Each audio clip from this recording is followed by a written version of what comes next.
యేసుక్రీస్తు నామములో మీకు నా వందనాలు తెలియజేస్తా ఉన్నా. ప్రతిదినము ప్రభువుతో ఈ కార్యక్రమానికి మిమ్మల్ని అందరినీ కూడా ఆహ్వానిస్తూ ప్రార్థన చేసుకుని మనము ప్రారంభించుకుందాం. పరిశుద్ధుడా పరమ తండ్రి, మీకు వందనాలు నాయన. మరొక ఉదయకాల సమయమున మీ పాదాల దగ్గర ఈ రీతిగా మేము చేరడానికి మీరు చూపిన కృపకే వందనాలు. మీ మాటలు వినాలని ఎంతమంది అయితే ఆశ కలిగి ఉంటున్నారో వారందరినీ కూడా మీరు మీ మాట చేత తృప్తిపరచమని వేడుకుంటున్నాం. యేసుక్రీస్తు నామములో ప్రార్థించి వేడుకున్నాను తండ్రి, ఆమేన్. ఈ యొక్క ఉదయకాల సమయంలో యేసుక్రీస్తు ప్రభువుని అంగీకరించిన మనము అనేక మందితో అనగా ఇతరులతో ఏ రీతిగా మెలగాలి అన్న విషయాన్ని మనం చూడబోతా ఉన్నాం. దేవుడు చెప్తా ఉన్నాడు, మీరు అనేక మందికి ఉపయోగకరంగా ఉండాలి, మీరు అనేక మందికి ఆశీర్వాదకరంగా ఉండాలి అని దేవుని వాక్యము సెలవిస్తా ఉంది. అయితే నేటి దినాలలో క్రైస్తవులుగా ఉంటున్న వారు చాలా మంది నా ఫ్యామిలీ, నా వ్యక్తులు, నా వారు అనుకున్నట్టుగానే ఉంటా ఉన్నారు. ఇతరుల గురించి ఏ మాత్రం కూడా ఆలోచన చేస్తుంటున్న వారిగా కనిపించట్లేదు.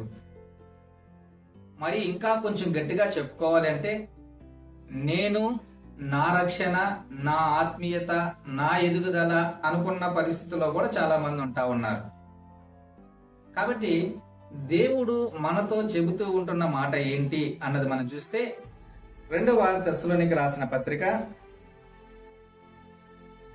3వ అధ్యాయము 13వ వచనాన్ని చదువుకుందాం.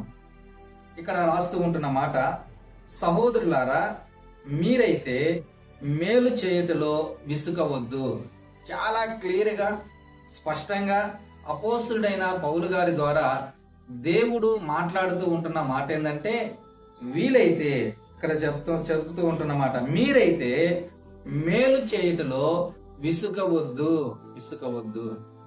ఎవరికైనా మనం ఏదైనా సహాయం చేస్తే, మేలు చేస్తే మళ్ళా రెండోసారి వస్తే ఏం చేస్తాం మనం?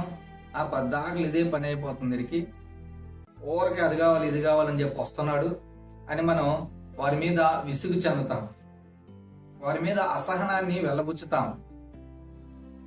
ఒకవేళ అది జెన్యున్ గా అవసరతైనా సరే మనము చేయగలిగే శక్తి ఉండి కూడా చేయలేక ఏమంటామంటే నసుగుతాము, సనుగుతాము, గొనుగుతాము, ఇదే అలవాటు అయిపోతున్నారు నాయన అని మనం చెప్పుకుంటాం.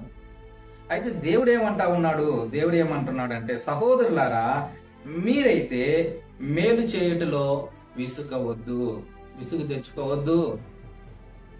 మనం మేలు చేయాలి, అనేక మందికి మనం సహాయకరంగా నిలబడాలి. అనేక మంది ఆపదల్లో, అవసరతలో ఒక క్రైస్తవుడిగా, క్రైస్తవురాలుగా నువ్వు చేయగలిగినది, దేవుడు నీకిచ్చిన దాంట్లో నుంచి నువ్వు చేయగలిగింది నువ్వు చేసే వ్యక్తిగానే ఉండాలి.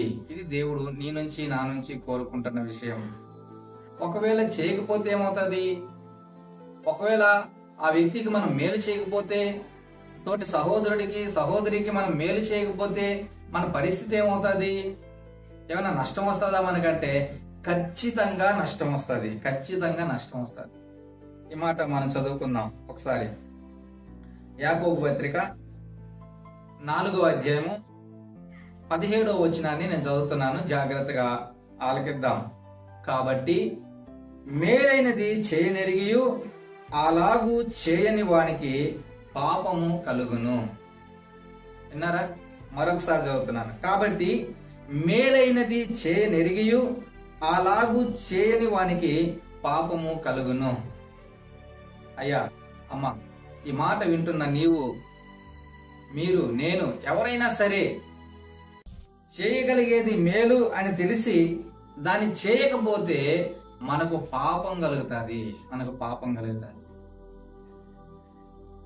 దేవుని నుంచి శిక్ష, లేకపోతే దేవుని యొక్క ఉగ్రత, లేకపోతే దేవుని యొక్క కోపము, పాపము, శాపములో మన మీదకి రాబోతా ఉంది. మేలైనది చేయనెరిగి కూడా నువ్వు చేయకపోతే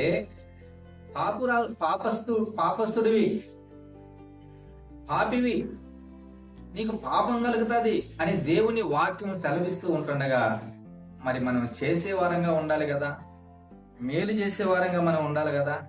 అందుకనే కదా అపోస్తుడైన పౌలు గారి ద్వారా దేవుడు చెబుతా ఉన్నాడు, సహోదరులారా మీరైతే మేలు చేయట్లో విసుగవద్దు. ఏం చేస్తావులే అని అనుకోవద్దు.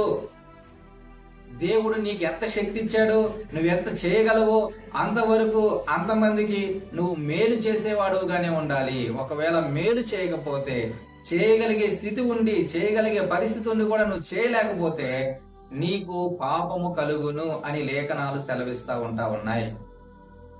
కొన్నిసార్లు మనం సంకలు గుద్దుకుంటాం, నా అంత బుద్ధిమంతుడు, నా అంత ప్రార్థనాపరుడు, నా అంత భక్తిమంతుడు ఇంకొకరు లేరులే అని.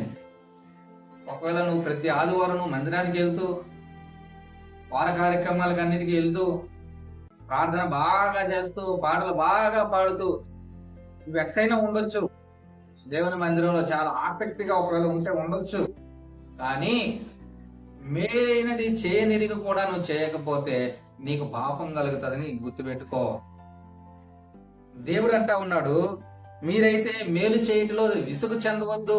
మేలు చేయడానికి మీరు రెడీగా ఉండండి, సిద్ధంగా ఉండండి దేవుడు చెబుతా ఉంటున్నాడు. కాబట్టి మేలు చేసే విషయంలో మనకు పాపం ఏది రాకుండా అనేక మందికి మేలు చేసే వారంగా మనం ఉండాలి అని దేవుడు కోరుకుంటూ ఉంటుండగా ఈ ఉదయకాల సమయంలో దాన్ని మనం ఆలోచన చేద్దాం. 10 మందికి మేలుకరంగా మనం ఉంటున్నామా, మేలు చేసే విధంగా ఉంటున్నామా లేదన్నది మనము పరీక్షించుకొని, ఒకవేళ అలా లేకపోతే ప్రభువా ఇదిగో నేను చేయదగిన మేలు అనేక మంది చేయడానికి నాకు మనసు దయచే ప్రభు అని దేవుని వేడుకుందాం. దేవుడు సహాయం చేస్తాడు. తలలో ఉంచుదాం, ప్రార్థన చేసుకుందాం. పరిశుద్ధులైన తండ్రి, ప్రేమ కలిగిన మా దేవా మీకు వందనాలు. ఆయన మేము ఏది చేయకపోతే మాకు పాపం కలుగుతుందో ఈ యొక్క ఉదయకాల సమయంలో మీరు మాతో మాట్లాడినందుకు, తెలియజేసినందుకు వందనాలు.